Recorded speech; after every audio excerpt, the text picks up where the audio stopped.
doa dan kerinduan kami Tuhan, biarlah kami dapat melihat surga dalam keluarga kami Tuhan. Dan biarlah Tuhan Allah yang hadir membentuk setiap keluarga kami menjadi keluarga kerajaan Allah. Mampukan kami Tuhan untuk mengerti kebenaran firman Tuhan. Mampukan kami menyerap isi hati-Mu Tuhan, sehingga setiap kami dapat melakukan setiap tanggung jawab, setiap peran kami yang Tuhan percayakan bagi kami. Berkati firman Tuhan, pakai hamba-Mu menjadi saluran berkat-Mu. Segala kuasa yang bukan dari Tuhan yang ingin mencuri kebenaran firman Tuhan, kami tolak dan kami patahkan dalam nama Yesus Kristus. Dan kiranya kasih karunia anugerah Tuhan melimpah atas kami dari pertengahan ibadah sampai pada akhirnya. Dalam nama Yesus Kristus kami berdoa dan kami bersyukur kepada Tuhan. Yang diberkati Tuhan sama-sama berkata amin. Silakan duduk Bapak Saudara, selamat siang, shalom. Shalom. Apa kabar? Bilang dulu kiri kanannya, kamu dahsyat, kamu luar biasa. Haleluya. Bapak Ibu saudara-saudara kekasih Tuhan, hari ini kita akan belajar kebenaran firman Tuhan. Satu hari ini yaitu dibentuk menjadi keluarga Allah dalam gereja lokal. Apa saudara? Dibentuk menjadi keluarga Allah dalam gereja lokal. Bapak Ibu saudara-saudaraku kasih Tuhan, salah satu tujuan Allah untuk saudara dan saya sebagai orang percaya adalah menghimpun satu keluarga besar umat kerajaan Allah yang kudus, yang akan memerintah di dalam kekekalan bersama dengan Kristus. Jadi saudaraku kasih Tuhan, Allah itu punya tujuan mengumpulkan saudara dan saya yang percaya kepadanya di dalam gereja lokal, dan nanti kita akan memerintah di dalam kekekalan dalam kerajaan Allah. Jadi ingat Bapak saudaraku kasih Tuhan, saudara dan saya ada di gereja ini, kita lagi dibentuk untuk sebuah kekekalan. Bilang dulu kiri kanannya, aku dan kau dibentuk untuk sebuah kekekalan. Bukan seperti agama-agama lain, bukan seperti kepercayaan lain. Yang penting aku punya kepercayaan, yang penting aku punya tempat beribadah. Tetapi saudara-saudaraku kasih Tuhan, saudara dan saya, Allah memiliki tujuan untuk saudara dan saya menjadi keluarga kerajaan Allah yang kudus, yang akan memerintah dalam kekekalan. Jadi saudaraku kasih Tuhan, kita jangan sampai tidak tahu tujuan hidup kita. Kita tidak tahu tujuan kita ada di dalam gereja. Jadi saudaraku kasih Tuhan, kita dikumpulkan Allah untuk sebuah kekekalan. Saudara-saudaraku kasih Tuhan, kira-kira tahun 80-an, teman saya dari Manado itu bercerita begini. Waktu itu saudara-saudara, zamannya cengkeh. Itu lagi booming saudara-saudara, dan harga cengkeh seingat saya dibilang 150.000 per kilogram. Waktu itu saudara-saudara 150.000 itu cukup besar. Saya masih ingat saudara-saudara, sebuah mobil harganya cuma 7 juta, mobil kapsul. Jadi 150.000 itu cukup mahal dan cukup banyak. Saya masih ingat permen 5 rupiah bisa 10 biji. Buku yang 32 lembar paling berapa ya? 5 perak atau 10 perak begitu. Masih murah saudara-saudara. Dan teman saya itu berkata begini, karena para petani di Manado itu kaya oleh karena cengkeh begitu mahal, yang akhirnya mereka berbondong-bondong datang ke Jakarta untuk beli kulkas. Karena begitu kayanya, begitu banyaknya duit yang mereka punya. Namun saudara-saudaraku kasih Tuhan, setelah kulkas itu dibawa ke Manado, namanya orang bertani saudara-saudara. Ternyata mereka nggak punya listrik. Untuk apa kulkas itu ditancapkan? Apa yang terjadi Bapak Saudara? Yang akhirnya kulkas itu menjadi tempat baju, jadi lemari baju. Seharusnya kulkas itu adalah pendingin, pengawet. Tetapi para petani di Manado tahun 80-an ke 90 dibuat itu kulkas itu menjadi lemari baju. Mungkin kita pikir lucu ya, kita ketawa saudara-saudara. Tapi kalau saudara dan saya, kita tidak tahu tujuan kita, tujuan Allah memanggil saudara dan saya, maka kita akan seperti kulkas di tangan petani para menado. Coba lihat dulu kiri kanannya, tanya, apa tujuanmu ada di tempat ini, bilang. Apa tadi tujuannya saudara? Tujuan Allah untuk saudara dan saya dikumpulkan untuk dalam kerajaan Allah, untuk nanti memimpin di dalam kekekalan, saudara-saudara. Nah, saudaraku kasih Tuhan, tujuan Allah menciptakan kita dan menebus kita yang pertama, saudara-saudara, menjadi anggota keluarga Allah. Itulah sebabnya di dalam Efesus pasal 2 ayat yang ke-19 dikatakan, demikianlah kamu bukan lagi orang-orang asing dan pendatang, melainkan kawan sewarga dari orang-orang kudus dan anggota-anggota keluarga Allah. Allah lah yang jadi kepala, saudara dan saya menjadi keluarga. Saya saudaranya, para wanita saudarinya, teman-teman orang-orang percaya menjadi keluarga Allah yang terdahulu dan yang sekarang menjadi keluarga kerajaan Allah. Di dalam Yohanes pasal 1 ayat 12 dikatakan, tetapi semua orang yang menerimanya diberinya kuasa supaya menjadi anak-anak Allah, yaitu mereka yang percaya dalam namanya. Jadi setiap orang yang percaya kepada Yesus Kristus, yang menerima dia menjadi Tuhan dan Raja, diberikan kuasa menjadi anak-anak Allah. Kalau kita menjadi anak-anak Allah, berarti kita menjadi keluarganya Allah. Nah, caranya menjadi keluarga Allah adalah, satu-satunya cara untuk menjadi keluarga Allah adalah dengan dilahirkan kembali. Ada PowerPoint tadi pagi di situ. Apa itu dilahirkan kembali, Bapak Saudara? Kalau kita belajar dalam Kejadian pasal 1, di dalam firman Tuhan berkata bahwa Allah itu menciptakan manusia itu segambar dan serupa dengan Allah. Namun saudara-saudaraku kasih Tuhan, kuasa kegelapan, kuasa si jahat menyelewengkan. Sehingga manusia itu keluar dari jalur Allah. Bagaimana dilahirkan kembali? Tuhan mau mengembalikan kita ke jalurnya Allah. Untuk keserupaan, segambar dengan Tuhan. Serupa dengan Kristus. Itulah sebabnya di dalam 1 Petrus pasal 1 ayat 3 dikatakan, terpujilah Allah dan Bapa Tuhan kita Yesus Kristus, yang karena rahmat-Nya yang besar telah melahirkan kita kembali oleh kebangkitan Yesus Kristus dari antara orang mati kepada suatu hidup yang penuh pengharapan. Oleh kematian dan kebangkitan Kristus, ketika kita percaya kepadanya, maka saudara dan saya dilahirkan. Itulah sebabnya di dalam Roma pasal yang ke-10 ayat 9 dan 10 dikatakan, orang yang percaya akan kematian dan kebangkitan Yesus Kristus, menerima dia menjadi Tuhan dan Juru Selamat, orang itu diselamatkan. Orang yang lahir di dalam kematian dan kebangkitan Kristus, orang itulah yang menerima janji-janji yang daripada Tuhan. Itulah sebabnya saudara-saudaraku kasih Tuhan, bagi saudara dan saya sebagai orang percaya, supaya sampai akhir hidup kita, supaya kita ada di dalam kelahiran itu, dalam keserupaan dan segambar dengan Kristus. Nah, saudaraku kasih Tuhan, apa manfaat menjadi keluarga Allah? Orang-orang yang menjadi keluarga Allah adalah kita akan bersama Allah selamanya. Di dalam kebenaran firman Tuhan berkata, 1 Tesalonika pasal yang keempat ayat yang ke-14.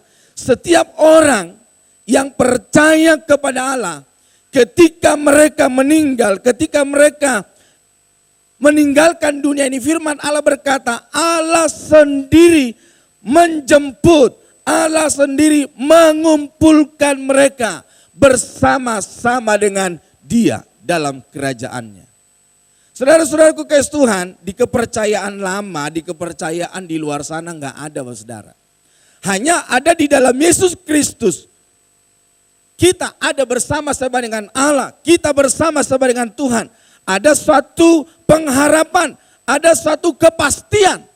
Kalau di luar sana masih mudah-mudahan Bapak Saudara. Di luar sana masih semoga, semua mogok dan gagal.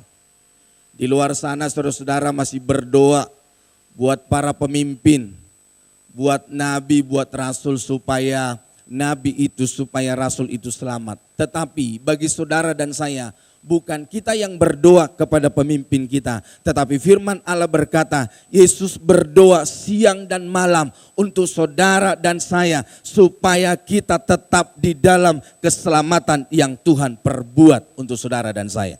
Saudaraku yang kekasih Tuhan, apalagi manfaat menjadi keluarga Allah. Diubah menjadi seperti Kristus.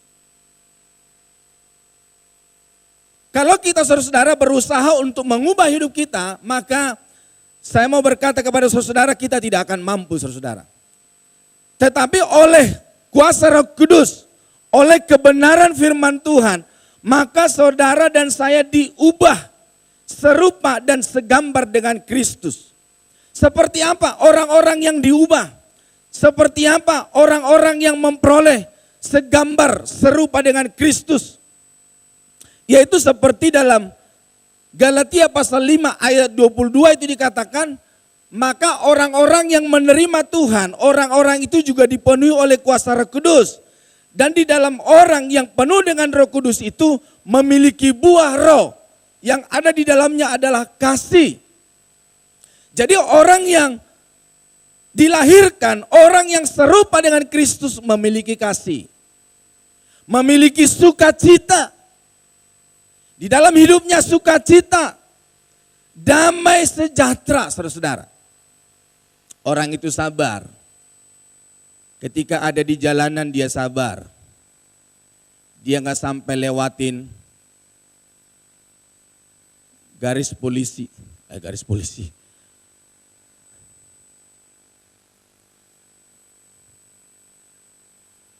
Jadi lupa deh saya. Ya, saya cross. Saya melihat di video saudara, karena para pengendara motor ini mengambil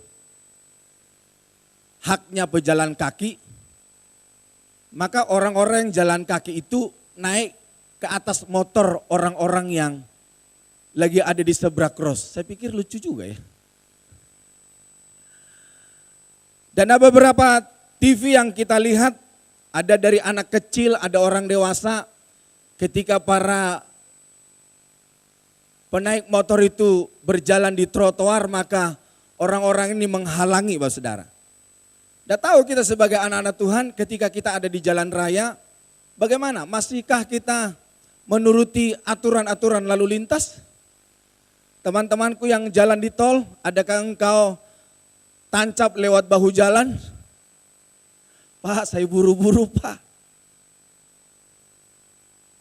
Atau teman-teman yang di lampu merah ketika hijau, terus keluar kuning, saudara bilang, oh itu artinya tancap gas Pak. Saudara-saudaraku kekasih Tuhan, memiliki kesabaran, kemurahan, bermurah hati, berbaik, kebaikan, kesetiaan. Setia kepada pasangannya, setia dalam gereja lokal, setia dalam peribatan, setia di dalam kasih, lemah lembut. Lemah lembut itu tidak dinilai dari keras atau lembutnya suara saudara-saudara. Tetapi dinilai daripada isi dari perkataan itu. Ada orang-orang bahasanya lembut, tapi isinya sangat kasar. Ketika kakinya diinjak, maka dibilang begini, mata lu di mana? Terus ada kurang ajar lah, ada keluar kebun binatang lah. Saudara-saudara kekasih Tuhan, penguasaan diri. Ketika kita berhadapan dengan pasangan, bagaimana respon kita? Berhadapan dengan atasan, berhadapan dengan bawahan, berhadapan dengan tetangga. Bagaimana respon kita? Adakah kita langsung marah-marah? Adakah kita langsung panik? Adakah kita langsung nada suaranya tinggi? Ketika kendaraan saudara diparkir sana, adakah saudara marah-marah? Adakah saudara langsung coret-coret itu? Saudara tendang-tendang itu kendaraan teman saudara? Nggak ada ya? Saya lihat wajah-wajah saudara, wajah-wajah malaikat semua. Saudara-saudara kekasih Tuhan, orang yang serupa, orang yang segambar dengan Kristus, maka orang-orang itu memiliki karakternya Kristus. Orang-orang itu memiliki sifatnya Kristus. Orang-orang itu memiliki perkataan dan perbuatan Kristus. Manfaat menjadi keluarga Allah dimerdekakan dari kesakitan, kematian, dan penderitaan. Di dalam Wahyu pasal yang ke-21, Wahyu 21 ayat yang keempat, firman Allah berkata, ketika orang-orang yang dikumpulkan oleh Allah itu, orang-orang yang percaya kepadanya, maka dikatakan dalam firman Tuhan Wahyu 21 ayat yang keempat, firman Tuhan berkata begini. Wahyu 21 ayat yang keempat. Dan ia akan menghapus segala air mata dari mata mereka. Dan maut tidak akan ada lagi. Tidak akan ada lagi perkabungan. Atau ratap tangis. Atau duka cita. Sebab segala sesuatu yang lama itu telah berlalu. Tidak ada yang namanya hiruk pikuk, kemacetan, udara yang tidak bersih, nggak ada saudara-saudara. Di sana itu segala sesuatu yang lama itu telah berlalu. Sakit penyakit sudah nggak ada lagi. Kematian sudah nggak ada lagi. Yang adalah hidup kekal. Memuliakan Tuhan, bersuka cita, bersorak-sorai. Apalagi saudara-saudara, diberi upah dan diberi pelayanan. Firman Allah berkata saudara, ketika kita di dalam kerajaan Allah, maka saudara dan saya diberikan pelayanan. Diberikan menjadi pemimpin. Bukan hanya itu saja, setiap orang yang percaya kepadanya, yang setia sampai akhir. Maka firman Allah berkata, diberikan mahkota, diberikan baju kemuliaan. Menjadi keluarga Allah, mendapat bagian dalam kemuliaan Allah. Apalagi menjadi keluarga Allah, manfaatnya. Kita mempunyai Bapa surgawi. Kita mempunyai Bapa surgawi, kita mempunyai kekekalan, kita mempunyai surga.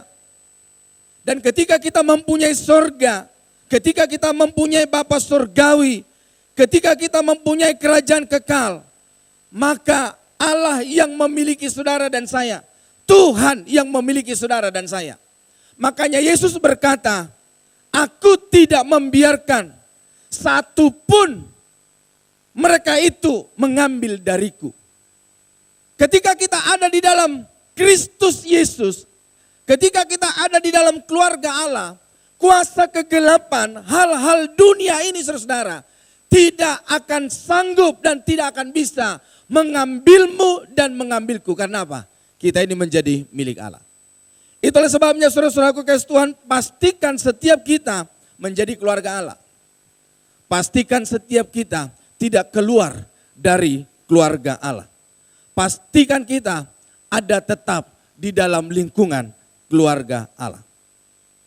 Saudara-saudaraku kasih Tuhan, bukan hanya itu saja. Di dalam firman Allah berkata bahwa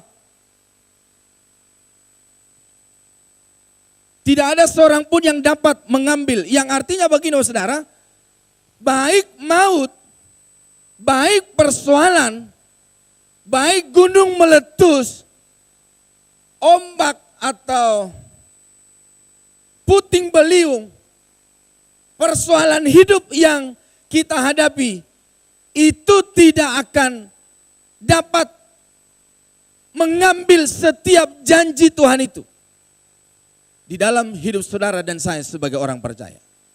Itulah sebabnya kita patut berbahagia sebagai anak-anak Tuhan. Karena tidak semua orang memiliki janji yang daripada Allah. Memang kepada semua orang panggilan itu diberikan oleh Tuhan. Tapi firman Allah berkata, barang siapa yang percaya kepadanya, barang siapa yang meresponi undangan itu, barang siapa yang meresponi panggilan Tuhan itu, orang-orang itulah yang menerima janji itu. Saudara-saudaraku kasih Tuhan,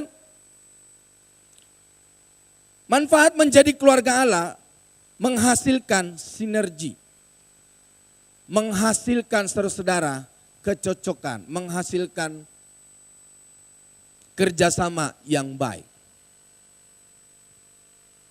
Iman kita bertumbuh. Itulah sebabnya di dalam Ibrani pasal yang ke-10 ayat 24 dan 25. Ibrani pasal 10 ayat 24 dan 25. Firman Allah berkata begini untuk saudara dan saya. Dan marilah kita saling memperhatikan supaya kita saling mendorong dalam kasih dan dalam pekerjaan baik. Janganlah kita menjauhkan diri dari pertemuan-pertemuan ibadah kita. Seperti yang dibiasakan oleh beberapa orang. Tetapi marilah kita saling menasihati. Dan semakin giat melakukannya menjelang hari Tuhan yang mendekat. Ketika kita ada di dalam keluarganya Allah, manfaat yang kita terima adalah sinergi, bertumbuh di dalam iman. Yang artinya satu dengan yang lain dapat memberikan kekuatan. Satu dengan yang lain dapat memberikan dorongan. Satu dengan yang lain bisa saling mendoakan. Satu dengan yang lain bisa saling berbagi. Dan bagaimana saudara dan saya untuk memenuhi atau mensukseskan rencana Allah di dalam dunia ini, kita tidak bisa hidup sendiri, Bapak Saudara. Jadi artinya saudara dan saya kita saling membutuhkan. Bilang dulu kiri kanannya, saya butuh kamu. Untuk apa saudara? Untuk kita kuat, untuk kita dewasa, untuk kita bertumbuh di dalam Tuhan. Itulah sebabnya firman Tuhan yang lain berkata, besi menajamkan besi, sesamanya menajamkan sesamanya. Kita akan memiliki kedewasaan saudara-saudara. Bukan hanya itu, ketika kita ada di dalam keluarga Allah, manfaatnya tidak akan kekurangan. Tidak kekurangan sukacita, tidak kekurangan damai sejahtera, tidak kekurangan keuangan, ekonomi, dan lain sebagainya. Itulah sebabnya saudara-saudara kekasih Tuhan, setiap kita yang ada di tempat ini supaya kita ada di dalam keluarganya Allah. Apalagi terlebih-lebih di dalam gereja Betel Indonesia di Petamburan ini. Jangan biarkan saudara-saudara menjadi jemaat GPPS. Tahu jemaat GPPS? Gereja putar-putar saja. Bulan ini saudara di Petamburan, bulan depan saudara di seberang sana Katolik. Bulan berikutnya saudara di Gereja Kristus. Bulan berikutnya saudara ada di HKBP. Itu putar-putar saudara-saudara. Bahkan kalau saudara dan saya belajar di saya pengikut Yesus, kita harus memiliki komitmen dalam gereja lokal. Bukan hanya itu saudara, dalam jam ibadah pun kita harus memiliki komitmen. Untuk apa saudara? Supaya kita dapat bersinergi, supaya kita dapat saling mendorong, supaya kita dapat saling menasihati. Tidak mungkin saudara kita dapat menasihati orang, mendorong orang kalau orang itu belum kita kenal atau orang lain tidak kenal kita. Bagaimana saudara?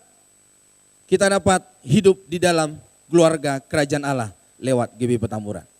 Nah, fungsi gereja dalam keluarga Allah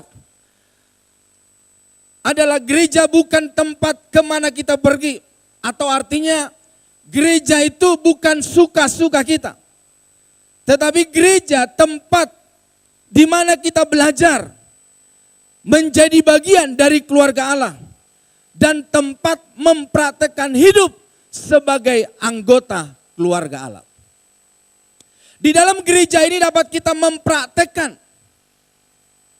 Bukan seperti ada banyak orang, saya nggak perlu ke gereja, saya di rumah aja menonton televisi.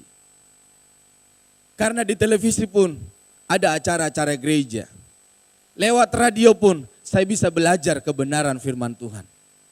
Saya mau berkata kepada saudara, orang-orang seperti ini tidak akan berfungsi.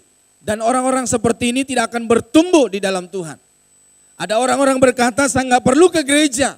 Yang penting saya berbuat baik. Karena gereja itu adalah keluarga Allah. Gereja itu seperti tubuh. Kristus jadi kepala. Saudara dan saya menjadi tubuhnya. Ada yang menjadi tangan. Ada yang menjadi kaki. Ada yang menjadi mata. Ada yang menjadi telinga. Ada yang menjadi mulut. Ada yang menjadi lidahnya Allah. Jadi saudara kekasih Tuhan, kita menjadi satu di dalam tubuh Kristus lewat gereja di mana kita ada. Itulah sebabnya saudara-saudara kekasih Tuhan, setiap kita yang ada di tempat ini pastikan kita setia di dalam gereja. Setia di dalam peribadatan. Untuk apa saudara? Di dalam gereja kita memiliki fungsi. Di dalam gereja kita memiliki peran. Yang terakhir, fungsi gereja dalam keluarga Allah. Komsel adalah bagian terkecil dari keluarga Allah yang diorganisir oleh gereja. Jadi saudara kekasih Tuhan, fungsi gereja dalam keluarga Allah, kita ini dapat berfungsi, kita ini dapat bertumbuh, kita ini dapat menjadi berkat satu dengan lain. Kita juga kalau ada di dalam komsel. Seberapa banyak di antara kita yang sudah ikut komsel, saudara? Mari belajar saat hari ini, mari kita pastikan bahwa setiap kita ada di dalam komsel. Komunitas, kita memiliki komunitas orang-orang percaya. Motor aja ada komunitasnya, geng motor. Mobil aja ada komunitasnya. Saya pernah melihat ada tulisan Red Car Community. Jadi mobil merah ternyata ada komunitasnya. Masa kita kalah sama motor, masa kita kalah sama mobil. Anak-anak pang juga ada komunitasnya, saudara-saudara. Tukang-tukang judi juga ada komunitasnya. Mereka cocok di tempat judi. Saudara dan saya harus punya komunitas. Untuk apa saudara? Supaya di situ kita dapat bertumbuh, supaya kita dapat cocok lewat komunitas kecil. Di situ kita dapat berbagi. Di situ kita dapat bertanya. Di situ kita dapat belajar. Gak mungkin saudara di dalam ibadah umum seperti ini sementara saya khotbah, saudara angkat tangan, terus saudara bilang, instruksi Pak Pendeta, saya mau bertanya. Tapi di dalam komsel itu bisa kita beradu. Beradu apa namanya? Beradu belajar kebenaran firman Tuhan. Beradu argumentasi. Untuk apa saudara? Supaya kita mengerti kebenaran firman Tuhan. Supaya kita mengerti kehendak Allah. Di komsel itu kita dapat saling mendoakan. Di komsel itu kita dapat saling terbuka. Di komsel itu kita dapat saling berbagi satu dengan yang lain. Itulah sebabnya saudara-saudaraku kekasih Tuhan, pastikan setiap kita yang ada di tempat ini hari ini saudara, supaya kita dalam gereja, dalam keluarga Allah, supaya setiap kita berfungsi. Mungkin seperti ibadah umum hari ini, kita hanya jemaat biasa saudara. Tetapi ketika kita ada di komsel, mungkin kita bisa jadi pemimpin komsel, mungkin kita bisa jadi pemimpin pujian. Teman-teman yang suaranya bagus bisa pimpin pujian di sana. Teman-teman yang punya talenta main musik bisa main musik, main gitar di sana. Teman-teman yang punya talenta menginjil bisa menginjil di sana, membawa jiwa. Jadi setiap kita memiliki fungsi saudara. Itulah sebabnya hari ini supaya kita dapat mengerti bahwa Allah membentuk saudara dan saya di dalam keluarganya lewat gereja lokal. Karena Anda memiliki tujuan untuk saudara dan saya mempersiapkan kita untuk masuk dalam kekekalan. Amin. Mari kita datang pada Tuhan.